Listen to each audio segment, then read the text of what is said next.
Good morning. Welcome to this last panel discussion in the PREFET IDE Academy Week. We were giving some time for everybody to connect from the previous session, which had just finished, and we were also, let's say, getting all dressed up or ready to be with you here. This is for me, one of, let's say, the most relevant sessions for the week. We will be presenting what we have been doing in PREFET in terms of methodology and outcomes, at first in a very general level, and then we will have the support from 3 experts and Manu to dig into these outcomes. So we have the pleasure to have with us Álvaro Goyanes, Paul Fenton, and Raquel Armstrong. We cannot see her, but she's there. Manu will present them a little bit later. And at the very end, Agata will explain, let's say, the RRI management around context, around all these outcomes. Okay? This session is going to be recorded and it will be then uploaded to the EU Academy platform as everything else during the week.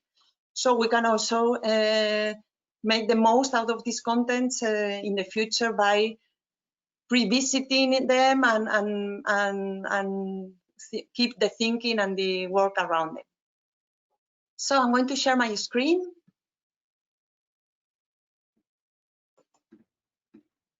Can you see it?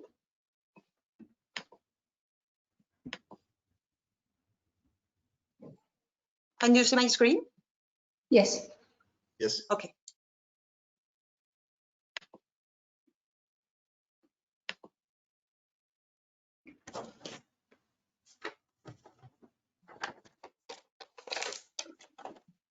I don't see the here. Okay. So PREFET is a project funded by the European Commission within the Horizon 2020 Research and Innovation Program. It is what is called a coordination and support action. So we don't carry out directly technology development. We move around it to try to facilitate it. In this case, we were working in the FET area, Future and Emerging Technologies, and the purpose was to do a prospective, a technological prospective effort to try to guess what could be most relevant for the future, or to detect future most promising future and emerging technologies with highest potential impact over science and technology, but also society and industry, and to do this systematically and evidence-based, and then to use this to try to motivate further movements beyond the trends or within the trends. It started with a huge scanning of signals, early stage signals for future and emerging technologies. Most part of this huge scanning of signals was manual, was done by people, but it was supported by semi-automatic processes and desktop research in what we call an interesting exercise of intelligence augmentation, because we were somehow blending the human intelligence, our creativity, our capability to dream, to imagine beyond specific pieces of facts and information, with the capabilities brought by big data capabilities or functionalities and visual analytics brought by an artificial intelligence platform provided by Linnovate, one of our project partners. So we were doing this exercise, and the result, or somehow the conclusions, were open to a next level of intelligence that we call, so we were coming from the augmented intelligence to the crowd intelligence. We open it to wide consultation through several channels. On the one side, we were running a online open trend consultation in which more than 2,000 researchers were involved, researchers from very different disciplines. We were also running a series of surveys to gather unconventional feedback from other type of stakeholders, artists, architects, designers. So trying to take creativity to the most, and also some social perspective. The RRI experts also, through a series of interviews. And the final step was to have, you see the picture, an event in November 2019, which we call the Trendington, during which mostly researchers from very different disciplines, but also some other stakeholders from this creativity and social sides, working together trend per trend through different criteria, looking for synergies, for blending opportunities, for improvements, and so forth. So we started with hundreds of signals through desktop research and artificial intelligence. We moved down to a list of what we call 45 pre-validated trends. And with the support from experts and let's say crowd intelligence, we could improve this list and also do some blendings, some synergies, some changes, and in the end prioritize down to what we call a list of top 20 trends for future and emerging technologies with high impact potential. In parallel, we were matching these trends, the 45, with UNO's Sustainable Development Goals and analyzing the RRI perspective. With also a new design methodology during the project, which gives some metrics, which we call RRI intensity level. Agata will explain that to us a little bit later. So we had the list of 45 pre-validated trends. It's public in our project website, and it will be there for quite some time. It is in this form of periodic table, and you can navigate it through. And also the list of top 20 trends, which is also public in the website. We have this type of graphical representation to facilitate navigation, but we also have the list of topics. As you can see, somehow they are grouped or clustered into three main areas: ICT for an interconnected society, biotechnology, health sciences, and let's say biotechnology and health sciences, and also environment and energy and climate change.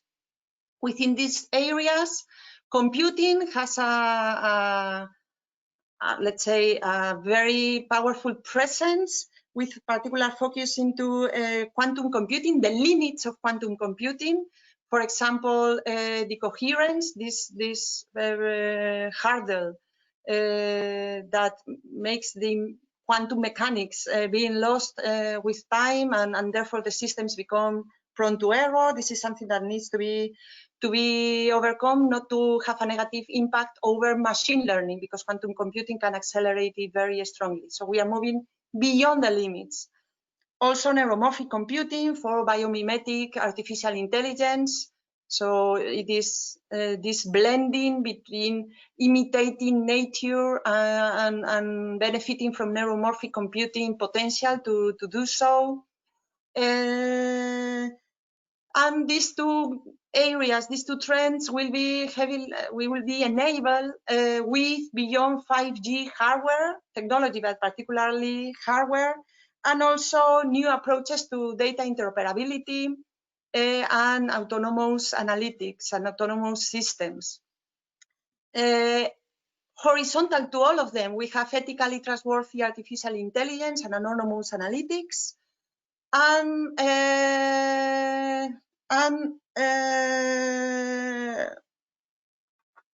and also opening new horizons, completely new horizons. We have these 3D printing molecules and computing that creates strong synergies with, for example, the biotechnology and health areas, in areas like regenerative medicine, which is also one of the main trends in the list, or cognitive augmentation, or intelligence amplification, or drug discovery using artificial intelligence. So the bridges between the areas are quite strong. In environment, the main focus is somehow on, let's say, human sustainability versus ecosystem sustainability. So we have water treatment. It has to be energy efficient. It is also going beyond the limits of today's possibilities. Net zero concept, somehow the idea of ubiquitous net zero energy, self-healing batteries, high temperature superconductivity and twist electronics, which creates also strong synergies with other areas, for example, in ICT and also in health sciences, and the idea to work for the preservation of most fundamental ecosystems like Arctic ecosystems and the oceans. With these trends, we try to go a little bit further, and we took them as roots to try to do some type of road mapping exercise. It's not purely, let's say, an extensive roadmap, but yeah, we were trying to go a little beyond with the support of experts in our experts committee, and do some timeline or some scenario building towards the future. So the first thing that we did was to define some clusters to keep working on these network strengths that we were already detecting, and collaboration opportunities, with this idea that these big challenges require higher and higher interdisciplinary efforts, not only in terms of disciplines, but also in terms of the stakeholders involved. So with this in mind, we were doing some clusters. We have here some list of the main list of clusters. We will get into these details in a minute. But we try to use this as a driver for detecting what we ended up calling dreams, unique and ambitious visions of new horizons and opportunities one or several technology clusters could open to humanity.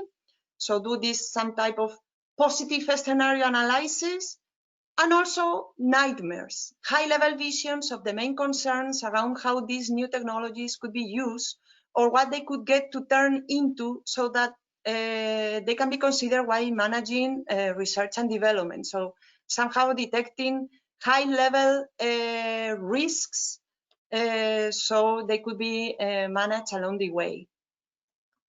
We have dreams like enhanced superhumans, and we have some specific timeline with very main milestones towards the next decades. Ant-like behavior of algae for smart cities, not only algae, microorganisms in general, and cities also in a very wide perspective. Quantum acceleration of tech, because it was during all these sessions and all the work that we have been doing, it was detected as a very, very important enabler. Decentralized and democratized biochemistry, for example, through computing and 3D printing. We will be discussing about this in a minute, for example, with Álvaro Goyanes. And then we have some other type of dreams for which we could not, I mean, it's not that we could not, it is almost impossible to draw specific scenarios. They will depend mostly on whether the others make it through their milestones, and these milestones somehow blend completely together as sustainable near zero energy civilization. We put near zero in between quotation marks, because real zero energy civilization will probably not be possible by 2050, but at least we go for it. And also near zero energy impact for accelerated technology, because it was also detected that some of these technologies will require energy, and we need to address this, and it is our dream that we will tackle this as a humanity, so that it becomes a full enabler. In relation to nightmares, to fears, to concerns, to real risks, we have three main top-level visions as evil artificial intelligence, chemical and bio warfare, and tech-based slavery. These are concerns that are real, that are here, risks that are on the table. The document tries to identify them, most important ones, most relevant ones, and so they can be taken into consideration. So it is now the time to discuss together with Alvaro, Paul, Raquel, Anders, Manu's direction around all these issues, topics, and possibilities. And of course, the audience, you are fully invited to participate in the discussion. You have the questions and answers forum for you to send questions to the panelists, and also comments to the panelists, so we can discuss together. And you can also raise your hands. Don't unmute your microphones yet, please. So we don't have the echo. Okay. So you can use the functionality to raise your hands, and we will be able to open up your microphones for, let's say, more direct interaction. And at the very end, Agata will explain this RRI intensity level methodology. So Manu, all yours. All right. Eva, thank you. Thank you for the nice introduction. I think you cover most of the main points that were important to make. I'm gonna make myself a presenter and share my screen. I don't know if you can see it now. Yes. All right. So you can see the PREFET website and everything, right? Can you see it? Yes. All right. So first of all, I would like to give the protagonism and the floor to the panelists, and I would like to briefly allow them to introduce themselves. So Alvaro, Paul, Rachel, starting with Alvaro, for example, if you can introduce yourself in 1-2 minutes, that would be great. Hi everyone, thank you for all this introduction. My name is Álvaro Goyanes. I'm a pharmacist by training. I did my PhD in pharmaceutical technology, and now I work in a startup company called Fabrics.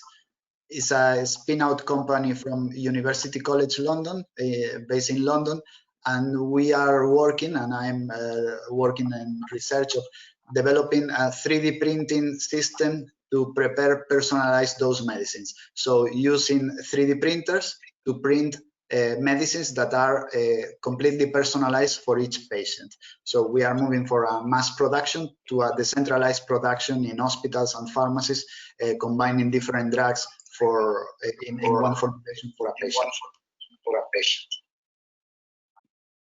Very good.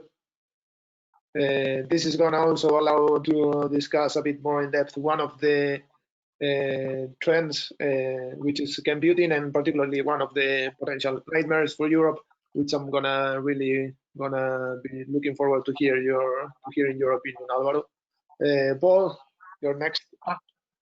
Well, thank you everyone for organizing this. It's been an interesting ride, this being involved with PREFET and having the opportunity to contribute just some thoughts and feedback throughout the process. I work at the Open University of Catalonia. I'm not a scientist. I work in the office giving support to researchers when they look for calls to compete for funding and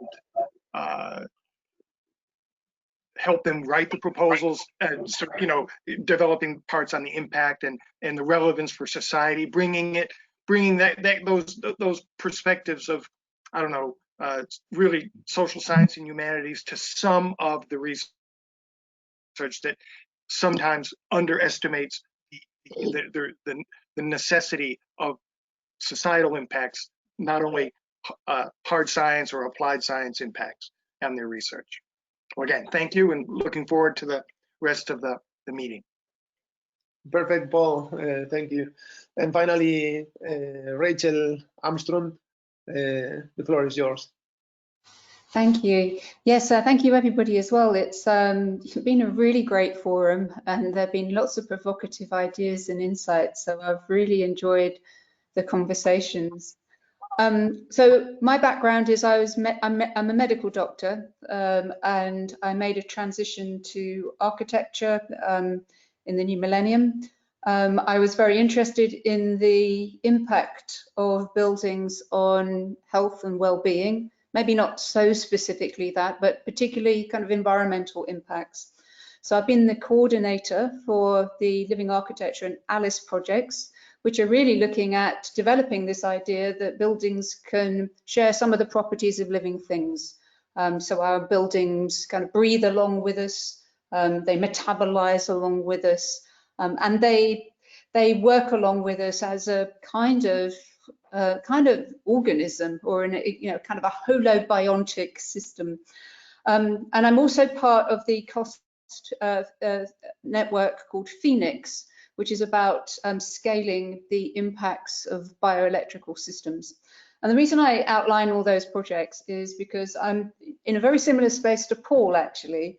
The barriers to uptake for me in the projects that I've been involved with have been much less on whether the science works and how we actually communicate the ideas and find the right context in which these incredible developments can actually reach real people in everyday circumstances. Fantastic, Rachel, which is an area with a lot of room for improvement in research and innovation. I'm just sharing the PREFET website. I think Eva explained the main steps into the methodology that went into PREFET as a project. But just wanted to remind you that you can access, this is all public information.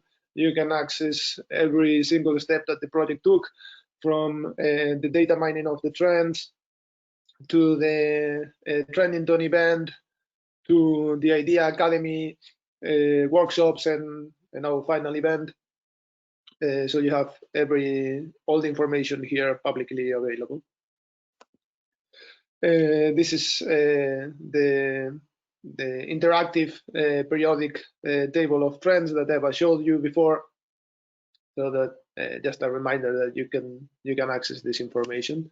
And I'm gonna actually open the roadmap document and walk the audience through it, and stop for a little bit in some of the places, some of the sections that is particularly interesting to discuss with our audience, since we have the opportunity to have these great experts today with us.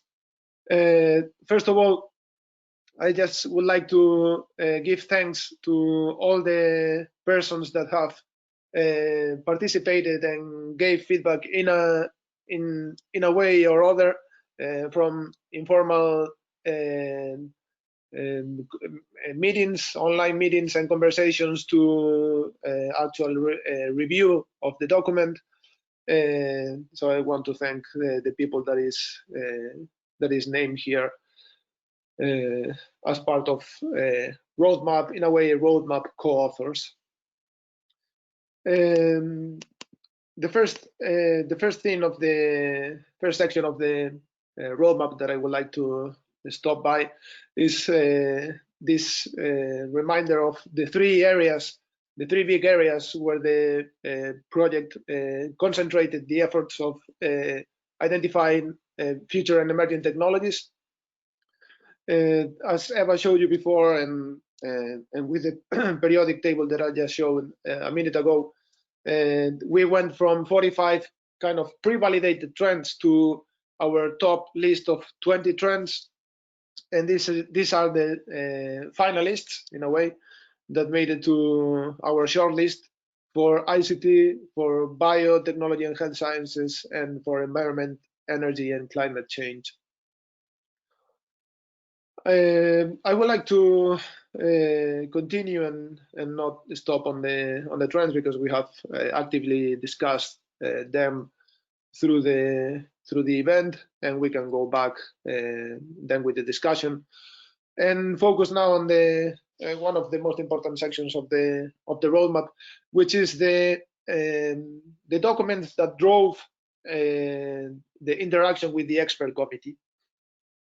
We wanted to focus our feedback with the expert committee on three main questions. We wanted to, this was a challenge in terms of balance, so we wanted to take a little time and ask as few questions as possible to the expert committee, but we wanted these questions to be as relevant as possible. So the three selected questions were why the field research that you're working on is key to the future. So in a way, they are helping us understand their lines of research and their work, because no one can help the audience, can help the public, can help society understand better their job, their work. Second is an RRI or socio-ethical perspective question, which is who and how would benefit from the major outcomes or benefits of the line of work or the trend, the emerging technology that you are working on, and who and how could be harmed by this technology development. And finally, which is always important for a roadmap, we wanted to somehow assess or provide a temporal axis to it, which is we wanted to ask them for the main constraints, or other way to ask this is to ask them about the main milestones that need to happen in 5, 10, 20 years for their area of technology to become a global massive impact.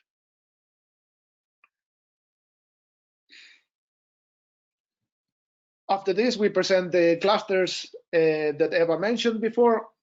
And these clusters are important because they are grouped into dreams and nightmares. This is the name we gave. As everyone understands, that is kind of like a futuristic scenario where things all come together into a vision. And we presented some of these dreams and some of these nightmares for Europe in the following table. Of course, these dreams and nightmares are influenced by the technologies and by the clusters that we mentioned before. Not only our 20 finalist trends, but any other emerging technology trend that the expert could detect. And of course, one of the 45 pre-validated suggested trends. So the first one is enhanced superhumans, ant-like behavior for algae, for smart cities, as Eva introduced before. And one particular dream, or in this case, nightmare, that I want to stop to start engaging our panelists is chemical and bio warfare. And what role or what potential impact would computing, the 3D printing of molecules, could have in this. And for this, we have Alvaro with us. So Alvaro, if you could briefly and informally explain first a little bit for the audience what is computing about, and then how you see this nightmare could take place in Europe, and what would be or what could be potentially the role of computing and 3D printing molecules, and how could this nightmare could be avoided and transformed into a dream, into a good futuristic scenario. So Alvaro, the floor is yours. Thank you, Manuel. So basically, the computing, what is proposed or what is done is that we have a computer connected to a series of different equipment that control and close valves and are able to mix different materials. So in this equipment, we have like a kind of a manufacturing process that we are following that is controlled with the software that is loaded in a computer. So the idea is that if we have this equipment and we have the right parameters in the software, we are able to prepare whatever drug or whatever molecule that we want to prepare in any place. So we are moving from centralized production of drugs, of the medicine, of the molecule that normally are prepared or made in China or India, into a decentralized production. So we just need to have the right tools and the right starting materials that with the software are combined and mixed and refined, and at the end we are going to have the powder that is the drug that we can use to make medicines. So obviously with this, the idea is that we are going to prepare drugs, and these drugs are going to be used to make the medicines that are going to be given to the people, and are going to be personalized medicines because we can select the right dose using, for example, 3D printing. But as Manuel said, it would be possible not only to make just therapeutic drugs, but maybe prepare drugs or chemical compounds that could be toxic. Obviously, this is a problem, but this is a problem that could be overcome if we have control of the equipment. So it's the same right now with other technologies that could be used for good purposes or bad purposes, and we just need to control them. And now one example that I have in mind is, for example, the fertilizers that are used just in agriculture to grow plants and cultivate food, but this could be used for bombs, so to make like terrorist attacks or bombs. And just controlling the source of these materials, we can keep control of that. So I think it's obvious that we need to think about the nightmares, but I think there is a way to control or to avoid these nightmares and just focus on the dreams. And yeah, obviously, if another person would be able to replicate this whole system, could be able to prepare any molecule in theory. But I assume that there are ways to avoid this from software perspective and also from material perspective, like the equipment that are going to be used to prepare this. To me, it's amazing. This particular emerging technology was one of the surprises during PREFET project, and I think it's one of the emerging technology trends that the European Commission is picking up on. They are aware of this, and they also believe, as far as the discussions I had with European Commission officers and professionals, that this could have a huge impact for Europe. So I think it's one of the candidates to be in the next Horizon Europe program, and will definitely be paying attention to this particular trend. And hence is always worth to imagine a future with it being relevant. And Alvaro, what would be your take on regulation? Because in the end, you know, here the impact is global, is huge. What is your take on regulation on this? Who should be involved and why? How do you see this? Regulation is obviously very important in this field, especially if we are talking about pharmaceutical products. Pharmaceutical industry is probably one of the most regulated industry, together with aircraft or like very high technology industries. I think pharmaceutical is probably the most, because any problem regarding the quality or can produce or lead to the death of people. So it's a very serious issue. So I think we have, like in all the countries in Europe, we have the European Agency for Medicines. In America, it's the FDA. Obviously, they need to be involved, and we need to be sure that we are able to assure the quality of the products that that we are going to prepare using this equipment. Right now, there are many process analytical technology, it's called PAT, process analytical technology, that allowed quality control, real-time quality control. So I don't think from a technology perspective that is a problem. Obviously, we need some kind of regulation, but I would like to say that regulation is always coming after technology. So regulation shouldn't block this moving forward. But I suppose after a while, in 2 or 3 years, we will have a regulation just to assure the quality of the medicines, if we are preparing medicines, or if we are preparing other chemical products as well, to control them. Yeah, that makes sense. And this is one of the points where the policymakers are especially concerned.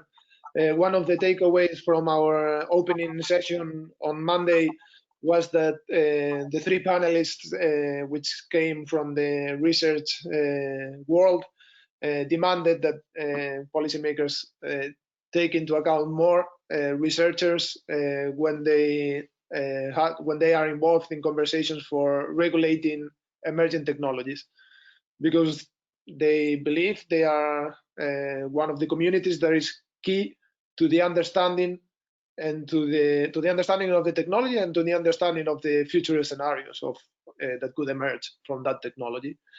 So I get your point for regulation. I see it, and probably this is a bias we have, and I include myself.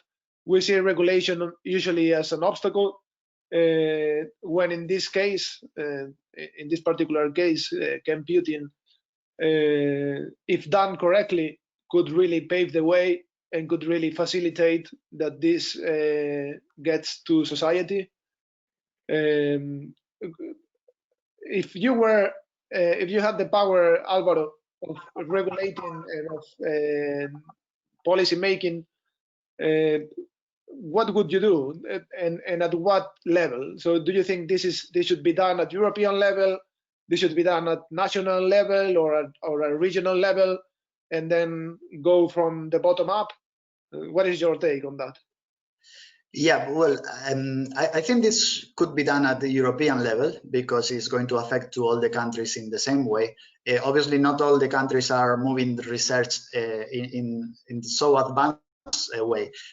What you mentioned about the researchers, it's very difficult for researchers to have contact to regulatory authorities. For example, it's not normal for pharmacists that are doing research to meet people from the European agency. This is normally easier for companies, because it's when they have like an idea of getting a product in the market, then they reach regulatory. It would be great to have like a closer collaboration between regulatory and researchers, because researchers can teach and can show this new technology to regulators, because then the reality is that the regulators need to buy this equipment, put hands-on and understand the technology, and then they will make the law.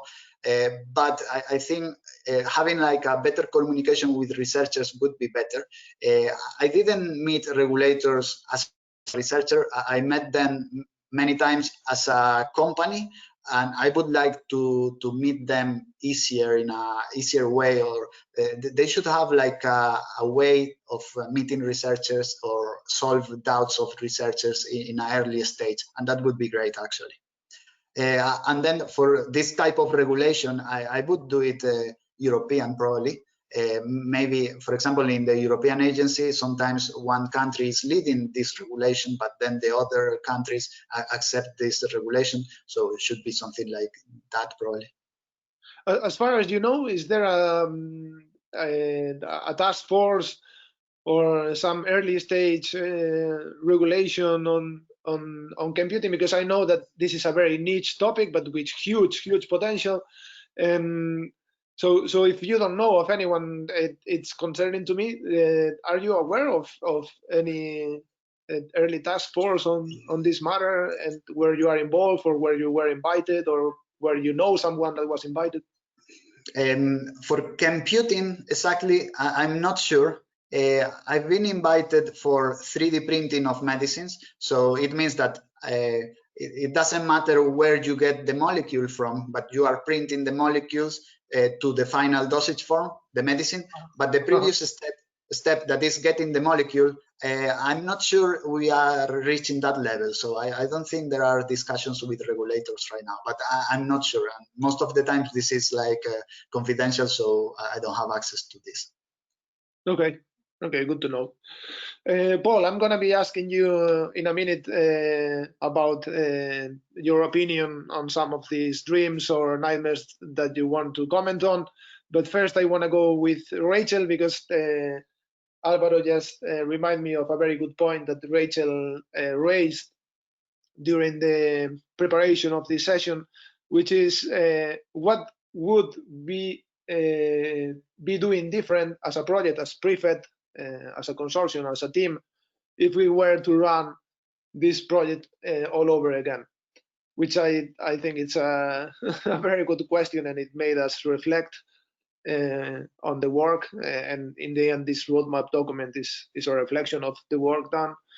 The answer by us, and particularly by Eva, the coordinator, was probably to be able to iterate to do shorter iteration cycles, and to be able to reach the candidates for technology trends earlier and faster.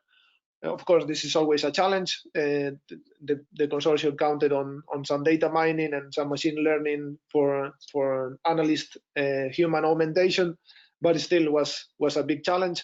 And I think the same applies to here, to the regulation of these trends. I think we would all benefit of shorter iteration cycles between policymakers and technologists. And this, I think, is one of the takeaways in our discussion today. Rachel, Paul, if you have any comments on this, feel free to raise your comment. If not, I'll move to Paul to ask him about these nightmares and dreams, to hear his opinion. Well, first of all, Alvaro what he's developing is just fantastic in an ideal world. I kind of woke up today pessimistic. I really would not trust, pharmaceutical companies to, let's say, work altruistically with the private sector and or whatever actors to be able to develop these far-reaching solutions. American pharmaceutical companies create addictions. Oxycontin, for example. The distrust of the citizenry about these topics is fundamental to overcome. 50% of people or more won't even take a COVID-19 vaccine. How are we going to convince people to have trust in pharmaceutical industry's advances, especially when they, start playing around with, the medicines that we take and the food we eat? Just, again, pessimistic. I woke up on the wrong side of the bed. But in the regulators, it's like, who regulates the regulators? What kind of watchdog system can be introduced to be able to be sure there's no inside trading, there's no stocks going through the roof overnight, because it's unfortunately the world is just not it's just not an equal playground. for everyone. Right. So I think building on that point, Paul, which I think is very valid, probably with iteration cycles between the research community and policymakers, they would act as watchdogs of one another. So, you know, having task forces where researchers are involved, and not only researchers from the industry, of course, researchers from academia as well, could act as also as watchdogs of the regulators themselves, and vice versa. yeah. So I mean, but if we're not operating in a vacuum, the Asian countries are developing similar technologies, I'm assuming, and America as well. Who wants to take the lead? And if somebody does take the lead, how is this competition going to play out? Yeah. Can I just say something? I think the structural questions that Paul's raised are actually really important. I think for all of these far, you know, kind of reaching innovations. And I think the thing that I would encourage Alvaro and his group to do is to think about, I mean, you've picked on the pharmaceutical giants to tell a story about, and I'm just wondering, you know, and they're kind of like, as Paul just said, they're the bad guys. But what, you know, so I think about, you know, so what do people do every day that molecules matter for? And actually, we might start thinking about cooking. You know, in the UK right now, you know, we have issues of kids not being able to be fed over the school holiday. Lots of different reasons for that. But we have a lot of kitchen waste. Can we think about your technology in relationship to feeding kids, which people actually care about? And they might go, hey, you know what, that computing thing, if we use it in the kitchen, we'll have no kitchen waste. And we'll be able to feed our kids in very small amounts. We'll cut down our domestic budget. And all of a sudden, your narrative is not placed within the military, pharmaceutical companies, but within a context where people see a way out of a difficulty for themselves. So I guess my point here is really about, you know, anybody with a cutting edge technology, the story and who, because I think what you're thinking is, how do we reach the regulators? How do we reach the EU? How do we kind of make a rational argument about the value of this? And we want to look at the biggest possible budgets out there that are going to make this a, you know, an economic success. And I would also challenge people to go, what is the low budget, everyday, common as muck version of this? Because I think that you can have a broader conversation about the very important work that you're doing. Very good point, Rachel. And I would say even more, and not only a problem, a huge problem in food waste, but also in terms of obesity in many countries. So this could be an area of application and a completely new perspective on the same technology trend. Paul, I would like to ask you if you want to comment on any other dream or nightmare that you see in the roadmap. If not, I'll move to Rachel. Yeah, go ahead and move on to Rachel. I mean, no specific dream or specific nightmare. It's just the underlying, let's say, critique on all of it is the vision. What is the long-term vision of the use, or what is the long-term vision of Europe in science and technology? How much of their science and technology is going to be, let's say, open science, or how is that going to involve citizen inputs, citizen uptake, citizen approval? And if I get the point. Now that the UK is no longer in European Union, and Switzerland is not part of the European Union, we no longer have leading research universities in the European Union. And that's not, how is that going to change so we can maintain competitive, our global competitive, you know, place? Because how are we going to change that? Because dreaming about that it's going to, we're going to generate more research and cutting innovation where? Who's going to do it? They don't live in our house anymore. Right. And then if we want to be leaders, then who's going to pay for it? And how are those investments going to be made by with the support and by the policy makers? When something such as a pandemic occurs, everything just goes haywire, and deviations of budgets are all over the place. Research is being, thrown off the tracks in many areas. Some priorities are taking higher, have climbed the ladder over others. But who's to say in the long run which steps are the most important ones that need to be taken? We got to deal with the pandemic now, obviously, but at what cost in other areas? So anyway, again, bad day. Thank you, Paul. Rachel, before we move on to general comments like the one raised by Paul, which is still very valid, and since I know that you are involved in these areas of work, what is your take? What are your comments for these streams of near zero impact and sustainable near zero energy civilization? Any comments from your point of view, from your research and your work here would be appreciated. Yeah, I think, obviously the footprint of the human race right now is shocking. And I think one of the big traps that we're in is the existing ways of thinking, the infrastructure, and the habits that we've got ourselves into, our expectations on the everyday. And I think that part of that is framed by a market that's got very good at telling us what we need over the last certainly half a century or so. And so then when we think about what alternatives are, our imagination is in the space of the marketplace. How are we going to make a product? How do we actually make a new widget that will help us have a lower impact? And we've managed to split energy off from all the other utilities that we've got involved in.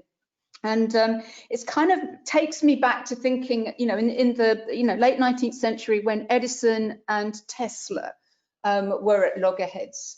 And the reason for doing this is Edison figured out how to monetize stuff that flowed. I mean, that was a stroke of genius. The kind of the most successful capitalist ever, let's say. So he could take stuff like electricity, which you can't put in a box, and monetized it. Tesla, on the other hand, was thinking about how his innovations created access for everybody. So, his idea of kind of, free energy, free electricity, looking at how we can reach into nature and have enough for everybody, right? And there are two very different ethoses. And it's actually Edison's view that's won out. So when we think about a successful innovation, we think of ourselves as little Edisons rather than Teslas, because all the language and all the instruments to help us to get to this position of success, take us down that pathway. And so I think there's an issue with the innovation process itself. I think we need to think about the forms of value that we're creating. So George Monbiot, for example, says that we've really got ourselves locked into a bipartite discussion about where our innovations are placed. So it's either private or public sector. But there are actually two other forms of economy that we never, ever talk about.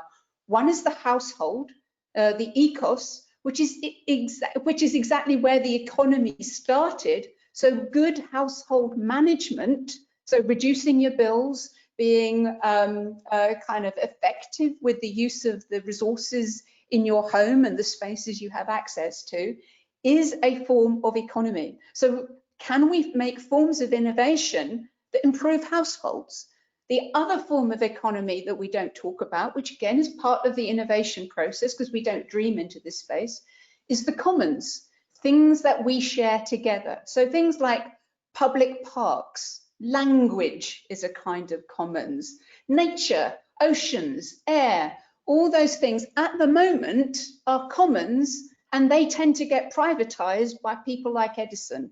So our commons are at risk. It's called the tragedy of the commons, because of the way that we monetize things. So most people here will be scientists, and they won't have many encounters with economic theory. But I think that when we're thinking about innovation, we do need to think laterally into the instruments that are taking us down certain pathways and certain forms of decision making. So to answer your question, where do I see the how do we reduce our impact? How does actually the presence of people on this planet make it a more vital, healthier space, not just for people, but all kinds of other creatures, increase the biodiversity? That's not to say that that's not without its own problems, but can we actually get into that space? And I think the idea behind that is a form of empowerment. So we need to ask ourselves, what does innovation in Europe actually mean? Who is the innovation for? Is it for academics to become little companies, to become bigger companies, to become international companies, and then go and compete with China and America to try and make their products cheaper, and better? Or is innovation something else? That yes, sure, there may be products that come out of this because that enables us to work in a particular way, but can actually there be innovation in communities? So Paul had mentioned about open sourcing, citizen science, even working with councils, maybe not just as the focus of your work, but are there spaces in your scientific process where you can actually interrogate at an early stage who your ideas could be for? And so I think that Europe actually needs a very distinct way of describing innovation that differentiates itself from China and America, because frankly, I wouldn't want to be part of an employment system that is really about trying to exploit its citizens. I really want an environment where citizens are empowered to make the decisions and have the tools and technologies that actually benefit the citizens, and then we can be generous and inclusive societies because we're not feeling threatened and deprived of things. So I think there are big narratives about innovation and an interrogation of even the EU's instruments that it puts in front of us to say, yeah, we're going to help you. We're going to help you develop, let's say, climate-based solutions, technologies with lower energy uses. But when you're railroaded into what effectively is a neoliberal framework, which is this, process to the market, where markets and oligarchs decide what success looks like, and then you get, big pharma coming in and going, we're going to buy up those patents, but it's never going to see the market because we're like hostile people. We kind of want to create the environment. So innovation is really about sharing, how we credit others, and how we provide access to young people coming up along with us to ask big questions that we don't have the solutions to right now. So it's a kind of a bit more of an open response rather than saying it's this technology, that technology. We have a lot of obstacles because we have very established and subsidized ways of doing things. So fossil fuels, the kind of centralized utilities, water companies. I mean, there are big funded political investments in keeping the status quo. I mean, we see it very much in America right now, but it's also in Europe. And so I guess, as let's say a community of innovators, I think we do need more of these discussions as to how we might be able to innovate to not end up sucked down into those destructive pathways. Because, it would break my heart if, someone like Alvaro's innovation ends up in the wrong hands. And I think it's, we have a lot of societal, political, economic building to do that goes alongside the innovation.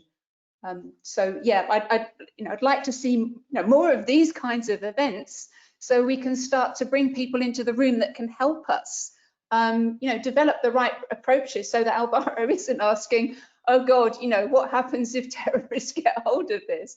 We kind of want to create a kind of a nicer space to be innovating in. Rachel, thanks for the good points.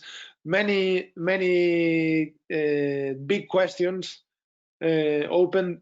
I know it's a challenge. It's a big challenge. From all these big questions, which are very good points and should be included in any complete roadmap, particularly the ones done officially by the European Commission. So I think this could be part of our comments in this living document, which is our trans roadmap, because this document is alive and it will be published soon, but is still alive. And this conversation will be part of it. So these big questions that you raised, you mentioned some of the solutions, but do you have any other points regarding, because I think we are all eager to know, right? Like, okay, we have these problems that we identified, we have these big questions. How about the solutions? So you mentioned open science, you mentioned open access. Do you have any other kind of movements or solutions to this that you want to mention? Yeah, so I think there are two things. I mean, one, modernity invented waste. So if we use waste as a resource, all the different kinds of wastes that we produce, you know, from the organic waste that comes out of our kitchen to the excrements of our bodies, to plastics, you know, from a starting point, not to valorize the production of these things, but actually to understand that we have an abundance of them, and to think into those spaces where actually, you know, being able to manage the products of our existence better actually has a different consequence. So, you know, there's a kind of metabolic design that's needed there, which requires, you know, kind of top level science in order to help us maybe invent new composting processes. So there are kind of serious, you know, serious ways of thinking into the space. The other one is to look at what nature does naturally and think about how that may become augmented within our living spaces. So, you know, to really align the way that we live with the way that nature wants to work. So those are two very, let's call it again, strategic approaches. If I was going to talk about certain products, I would be talking about things like microbial fuel cells and the productions of, you know, bioelectricity. The thing with bioelectricity is, though, it's much lower levels of, you know, watts and amps than you would get with fossil fuels and hydroelectrics and renewables. But actually, those lower levels also constrain us within the carrying capacity of, you know, local spaces. So you can't use more than is available. You can't drive the next generation into a deficit. So by putting those constraints on our consumptions by the technologies, it's going to frustrate some people, and the utilities companies aren't going to like it. However, it opens up new spaces for innovation, which is how do we keep our food cold on a 12-watt or 12-volt based home system? How do we wash our clothes when there's only 12 volts available to us because we're feeding our home with, you know, our bodily fluids and our, you know, machine excrements and all these kind of wastes in our homes that we produce because we're alive. So how do we rethink some of the activities of daily life? So I think, you know, by having some of these constraints, what we're not doing is pandering to a marketplace because we get blown out of the water by any fossil fuel company. But what we have to do is to build a narrative as to why, you know, the change in people's lives matters and where the value to them lies beyond pure monetary benefit, but actually, you know, get them to think about their children, their grandchildren, the state. You know, there are things that people actually care about more than extra money and, you know, certain degree of comfort and certain degree of efficiency. You can't go below particular thresholds, and that's why innovation is important.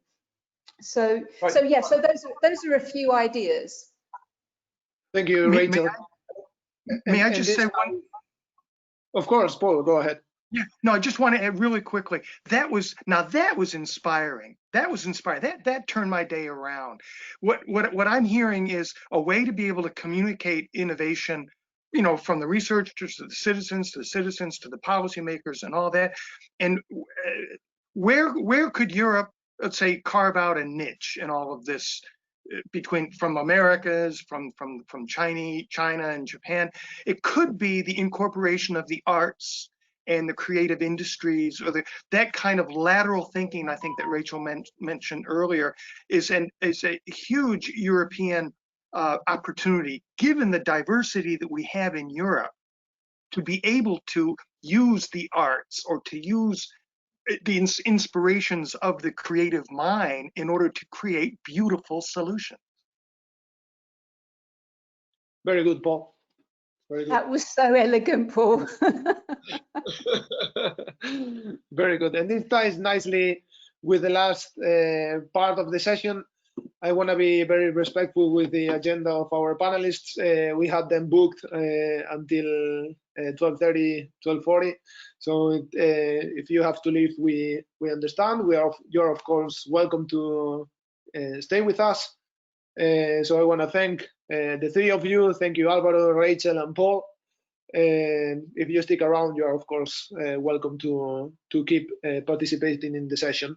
But these last points raised by specifically by Paul and Rachel ties very nicely with the last section of the session, which is the RRI aspects of PREFET, which Agatha from Trilateral is going to be presenting. So I leave the floor to you, Agatha. Just one second for publicity. Well, first, I also wanted to thank Alvaro, Raquel, and Paul. Thank you so much. And give some information just for the participants in case there is some confusion. The last session that was planned from 12:30 to 1:30 was integrated into this morning session from 10 to 11:30. We discussed at the same time about Pathfinder program with the Commission and national cut-off points. So it is already done. We expect to have a formal close-up by the Commission, but it will happen within this very same session. So we don't need to move back and forward anymore. Okay? Yeah. It was last-minute changes due to the participants in the other sessions. So, Agatha, the floor is yours. Thanks so much. Just wanted to ask, can you see my screen already? Yes. You can. All right. Let me make this tiny so you can see my slides.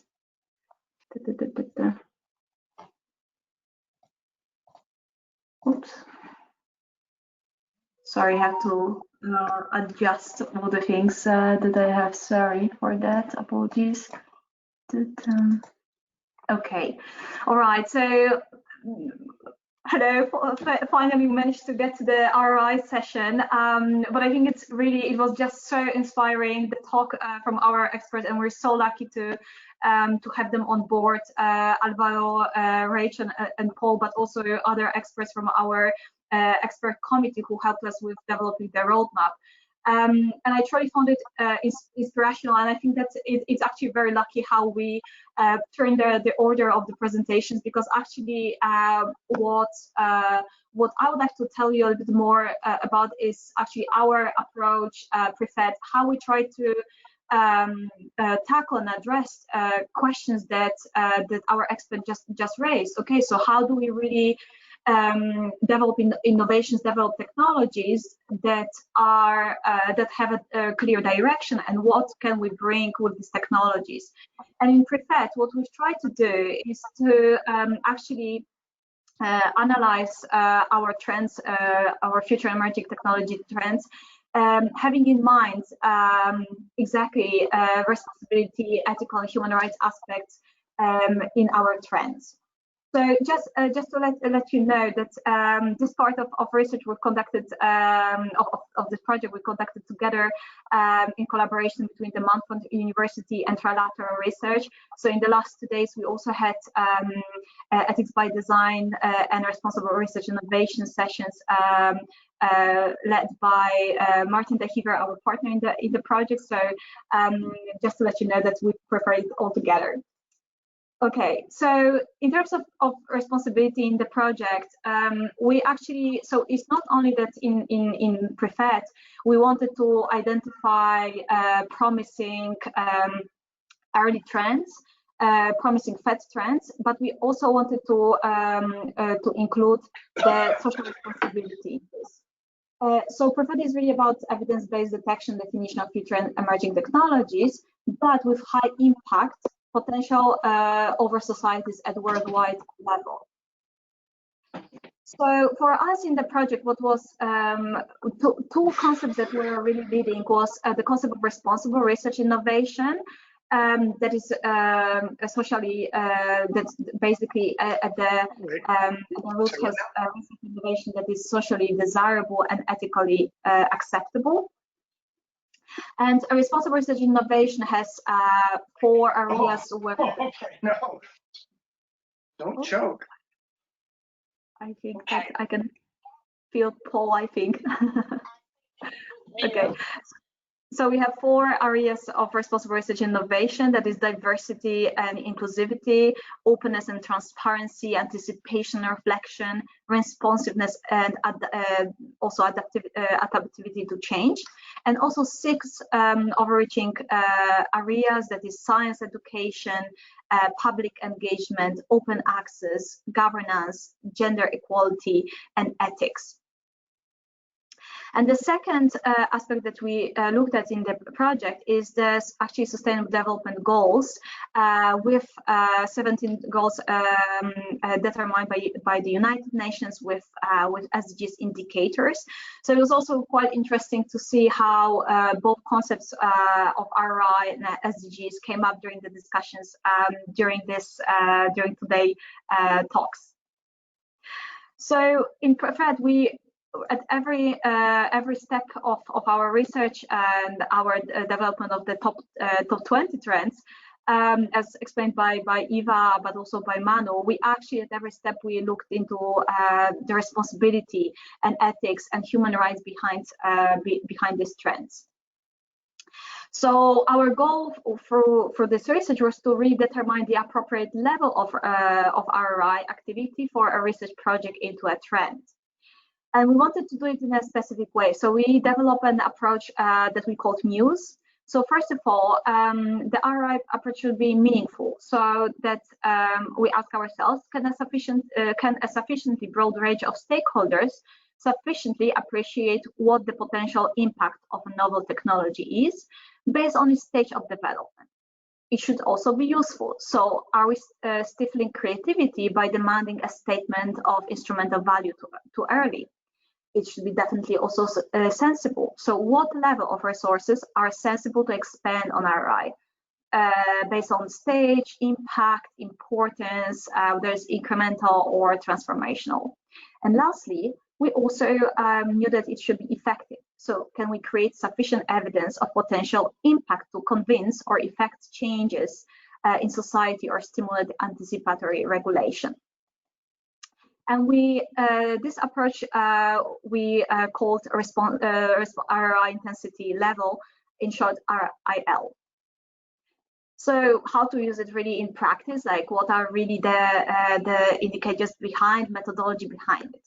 So first of all, the RI intensity level is a method of evaluating what type and how much RI activity is meaningful, useful, sensible, and effective. So that's why we call it Muse. Also, RI intensity level is based upon assessment of 2 parameters. Firstly, the anticipated technology readiness level, and secondly, the novel concept of innovation potential. And TRL is used here to indicate how much confidence we have in understanding quantitative and qualitative impact and innovation might have in the future based on the experimental results we have now. And at the same time, we have the second parameter, that is innovation potential. We define innovation potential here as an indicator of the potential breadth and depth of societal impact of a technology, and we use here sustainable development goals.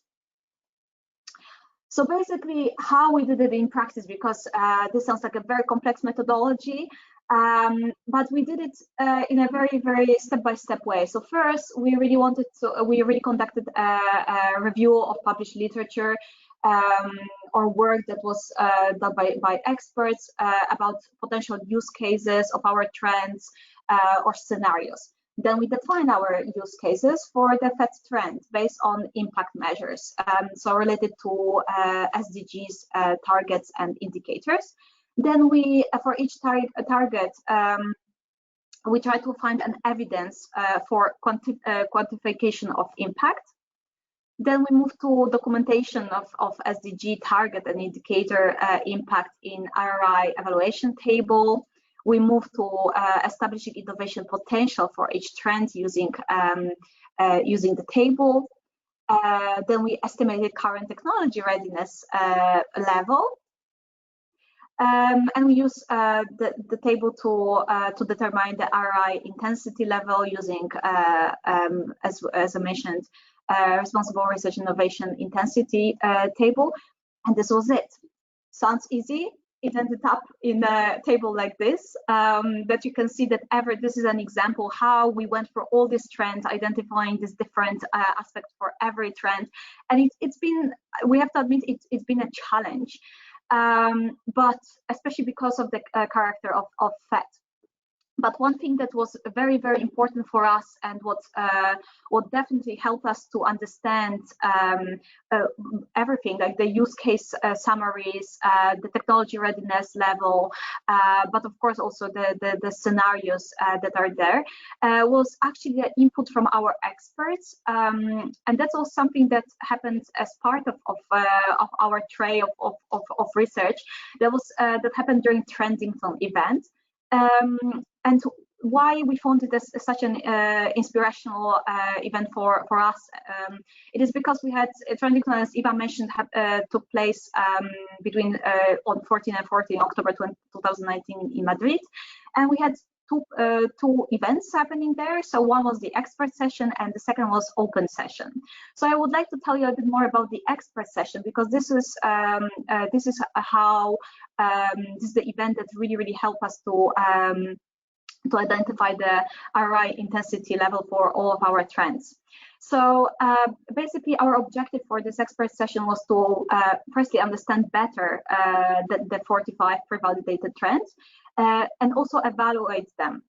And what was interesting, as I think was raised by our experts as well, that perhaps into the innovation and innovation and FET projects, it's really works sometimes to engage different types of stakeholders that regularly we wouldn't think of.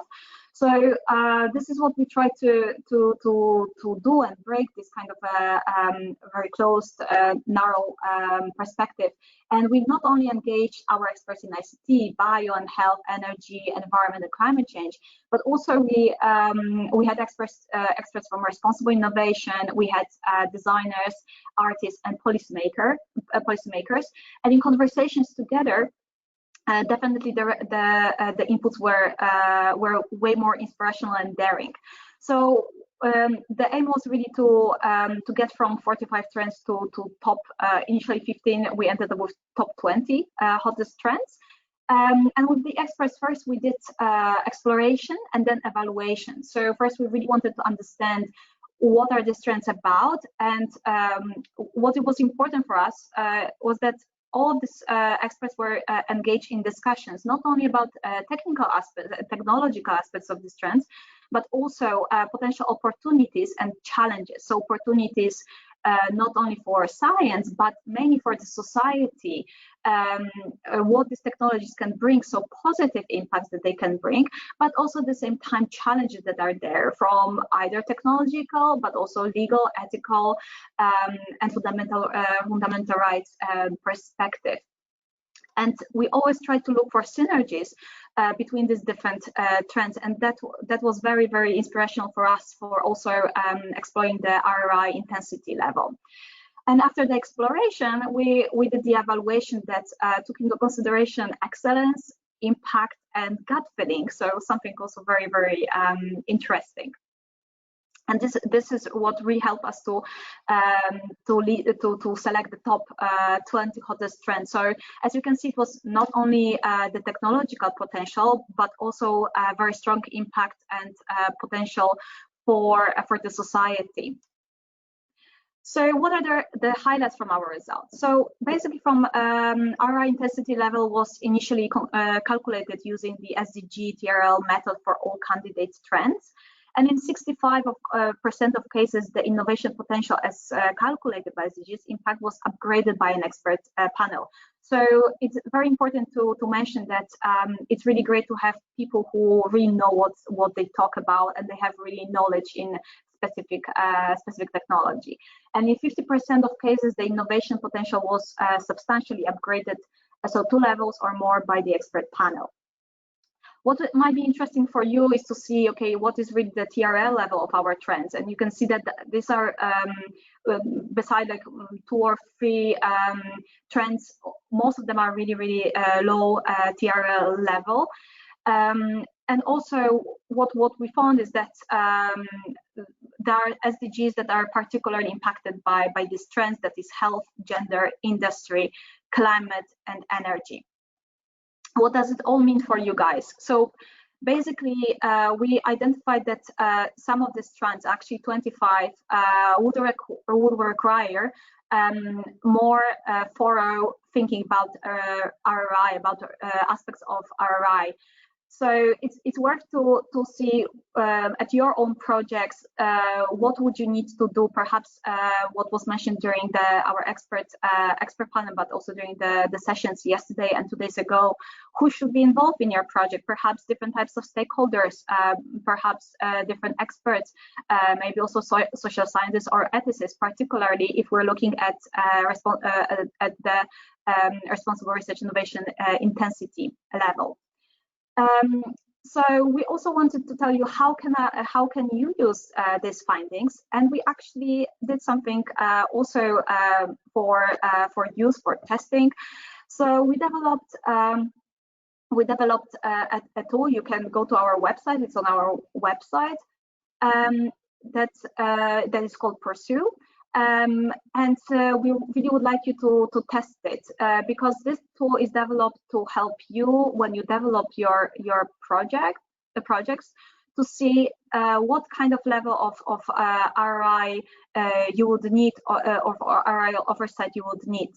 So basically, it's a PREFET expert ROI system for user evaluation,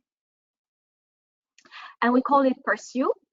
So PREFET expert ROI system for user evaluation, and it involves all the elements that we use in PREFET to identify the ROI intensity level, and we went a step further. So actually, we applied the concept of ROI of these different areas of ROI, and by going through different questions that are there in the tool, we really hope that we can provide you recommendations and help of which aspects of your project, of your proposal, in terms of responsibility, social responsibility, ethics, legal aspects, even in the context of FET, might be worth to develop further or think about in a broader way. And if you go through this tool, you will respond to all the questions. You will get a report from our side that will give you analysis of your answers, suggestions, analysis, but also some examples of how these different aspects were dealt with in various other projects. So that's also a good reference point for your proposals. So please feel free, guys, to try it. We're really looking forward to having also some feedback from you. So how do you find it, whether you find it useful? So once again, I just wanted to thank everyone who contributed to this research, everyone who at every step of our project contributed to exactly including the responsible innovation in PHET, in our PHET analysis, and it's been a very inspirational part of our research, and we're also very proud to hear and happy to hear either from Walter but also from our experts how important is still thinking about in a broader way about our PHET innovations. So this is everything from our side. I just wanted to once again thank Martin de Heever from DMU for working on this fantastic approach, and of course Manu and Eva, without who this research wouldn't be possible. So thanks again. Thank you very much, Agatha. You mentioned Walter, and in fact he's here right now. We cannot see him because the device he's using, but we will be able to listen to him. Walter, can you open up your microphone?